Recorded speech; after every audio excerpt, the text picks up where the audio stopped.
আমার কিছু কিছু আত্মীয়স্বজন আছে যারা মনে করেন তাদের একটা লাইক কমেন্টে আমি কোটিপতি হয়ে যাব। ভাইরে ভাই, এরকম চিন্তার কোনো কারণ নাই। কারণ আপনাদের মতো হাজারো আত্মীয়স্বজন আমার এখানে হয়েছে। আমরা শুধু বাস্তব জীবনে আত্মীয়স্বজন নিয়ে ব্যস্ত থাকি, কিন্তু সোশ্যাল মিডিয়ায় যে আত্মীয়স্বজন হয় এটা আসলে এখানে কাজ করার পরে বুঝতে পেরেছি।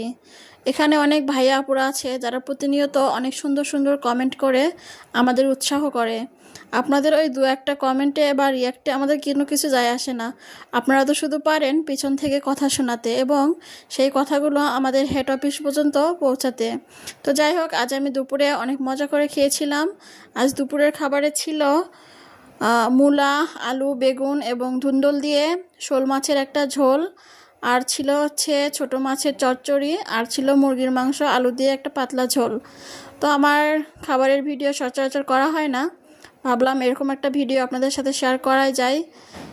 তো এই যে বললাম, আপনাদের কমেন্টে আমার কিচ্ছু যায় আসবে না। আমি কাজ করে যাব, হয়তো সফলতা একদিন আসবে, না আসলে না আসবে। আমি শুধু এটা নিয়েই পড়ে নেই। আমার বাস্তব জীবনেও আরও অনেক কাজ আছে, সংসার আছে, সন্তান আছে, স্বামী আছে, সব কিছু নিয়ে আমি চলি।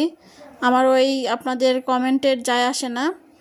তো আমি কিছু কিছু লোকদেরকে বললাম, আমি সবাইকে বলিনি। আবার অনেকে আছেন আমার কাছের লোক যারা প্রতিনিয়ত কমেন্ট না করলেও ফোন করে আমাকে অনেক উৎসাহ করে। যেমন আমার বাবা মা, আমার বড় মারা অনেক সাহায্য করে আমাকে ভিডিও বানাতে। ওনারা কোনো কিছু রান্না করলে আমাকে ভিডিও করতে ডাকে, ভালো কিছু দেখলে আমাদেরকে বলে ভিডিও করো। তো এই জন্য আমি বললাম আর কি।